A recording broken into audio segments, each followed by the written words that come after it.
야간 수색 작업에 나선 수색팀이 박원순 서울시장을 발견했다는 속보가 지금 들어와 있습니다. 위치는 아마 북악산 숙정문 인근인 걸로 이렇게 전해져 있는데요. 안녕하세요. 저는 미스터리한 사건과 사고를 전하는 콜드케이스 크리스비입니다. 설마 했습니다. 검은 배낭을 메고 딸에게 의미심장한 말을 하고 나갔던 박원순 서울시장은 우리가 그토록 간절히 기도했지만 결국 극단적인 선택을 하고 말았습니다. 박원순 서울시장은 9일 오전 공관을 나와 연락이 두절되었다가 결국 10일 새벽 숨진 채 발견됐습니다. 박원순 시장의 모습이 마지막으로 CCTV에 포착된 북악산 일대를 수색하던 경찰은 이날 오전 0시 숙정문 인근에서 박 시장의 시신을 발견하고 말았습니다. 박원순 시장은 신고 후 어두워지자 북악산 속으로 수색하기 위해 투입된 소방인명구조견에 의해 처음 발견됐습니다. 발견된 지점에는 박원순 시장이 메고 간 것으로 추정되는 가방과 물통 등 유류품도 확인됐는데 그것은 수색을 시작한 지 약 7시간 만이었습니다. 현장에 유언이 담긴 메모 등은 없던 것으로 전해졌고 경찰은 박 시장이 극단적인 선택을 한 것으로 보고 정확한 사망 경위를 파악 중이라고 했습니다.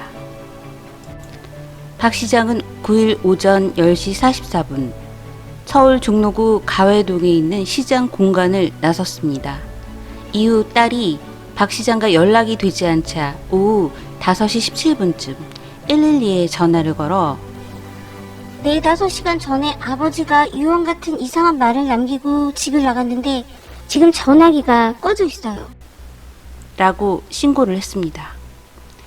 이에 경찰은 박원순 시장이 수행원도 없이 혼자 걸어서 집을 나갔다는 사실을 알고 경력 2개 중대와 형사, 드론, 경찰견 등을 투입해 박 시장의 소재를 추적했습니다.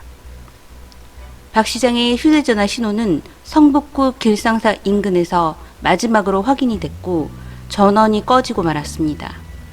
경찰은 이 일대를 집중 수색하고 있으나 오후 7시까지 박 시장의 소재는 확인되지 않았습니다. 박원순 시장은 이날 모든 일정을 취소하고 공관에서 배낭을 메고 나가서 연락이 두절됐습니다. 그는 외출 당시 검은 모자를 쓰고 어두운 색 점퍼, 검은 바지, 회색 신발을 착용하고 검은 배낭을 메고 있었다고 합니다. 서울시는 박 시장이 외출하기 직전인 오전 10시 40분쯤 부득이한 사정으로 일정이 취소됐습니다. 라고 기자단에 문자메시지를 공지했습니다. 이날의 일정으로 박 시장은 오후 4시 40분에 시장실에서 김사열 대통령 직속 국가균형발전위원회 위원장과 만나 서울 지역 간 상생을 화두로 지역 균형 발전을 논의할 예정이었지만 해당 일정도 취소됐습니다. 9일 오전 박 시장은 공관을 나선 이후 서울 종로구 와룡공원으로 향했습니다. 박 시장은 오전 10시 53분 와룡공원 인근 CCTV에 마지막으로 모습이 보였지만 이후 자취를 감췄습니다. 경찰이 박 시장의 통화 내역과 위치를 조회한 결과 박 시장은 오후 2시 42분 와룡공원에서 지인과 통화를 했고 오후 4시쯤 서울 성북구 북악산에 있는 북악 골프 연습장에서부터 위치 신호가 끊겼습니다. 경찰은 실종 신고를 접수받고 병력을 대거 투입해 박 시장의 소재를 수색했습니다. 경찰은 야간에도 6개 중대 420여 명 등 총 635명, 소방 인력은 138명을 투입해 철야 수색을 진행했습니다. 수사를 하는 도중에도 뉴스에서는 잠시 머리를 식히려고 외출했고 다시 돌아올지도 모른다고 했으며 저 역시 주변에 힘든 것들 때문에 일벌레인 그가 과부하가 되어 잠시 일탈을 했을 거라고 생각했습니다. 또한 일각에서는 박 시장이 이미 숨진 채 발견했다는 설도 돌았으나 경찰은 그때까지는 사실이 아니라고 확인을 하는 과정도 있었습니다. 야간 열 감지기가 장착된 드론 6대, 수색견 9마리도 동원됐습니다. 밤 9시 30분까지 북악산 자락 일대를 수색했지만 박 시장을 발견하지 못했습니다.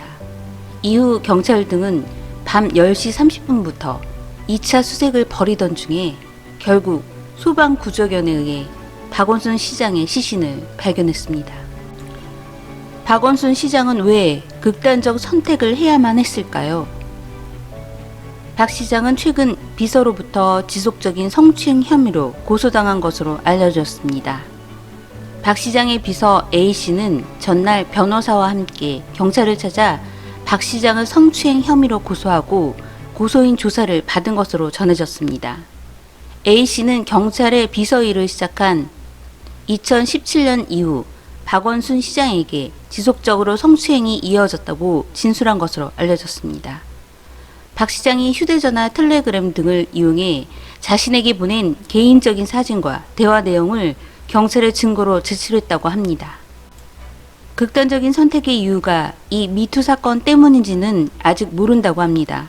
하지만 평소 박원순 시장은 일벌레로서 시장으로서 자신의 신념이 있었고 이번에 비서의 성추행 혐의 사건으로 자신에 대해 많은 실망감을 느꼈을지 모른다는 의견도 있습니다. 결국 대한민국의 정치인이자 시민사회 운동가인 박원순 시장은 35, 36, 37대 서울특별시 시장으로 연임했지만 안타까운 생을 마감하게 됐습니다. 박원순 시장은 첫 3선 서울시장으로 기록이 되었고 이번 임기는 2011년 10월 27일부터 2022년 6월 30일까지 하게 되어 있었습니다. 서울시장은 사선 연임은 불가능하기 때문에 이번을 끝으로 물러날 예정이었지만 2020년 7월 10일 숨진 채 발견되었습니다. 고 박원순 시장은 문재인 대통령과는 더불어민주당의 유력한 대선 주자로 주목을 받았으며 정계에 발을 들여놓기 전에는 사법연수원 동기였다고 합니다. 보수계열 정당에서 가장 싫어하는 인물 중 한 명이었는데 보수의 거물급 정치인을 7명이나 스나이퍼의 면모를 보여주었습니다. 보수계열에서는 이명박근혜의 몰락에 큰 영향을 끼쳤으니 당연히 싫을 수밖에 없었겠지요. 박원순 서울시장은 이번 코로나 사태에서 최선을 다하는 모습을 보여줬고 앞으로 2022년까지 묵묵하게 임기를 충실하게 할 것을 알고 있었기에 서울 시민들에게는 큰 충격을 주게 됐습니다. 부디 하늘나라에서 편안한 마음으로 지내시길 바라며 고인의 명복을 빌겠습니다. 시청해주셔서 감사합니다. 저는 콜드케이스 크리스비였습니다.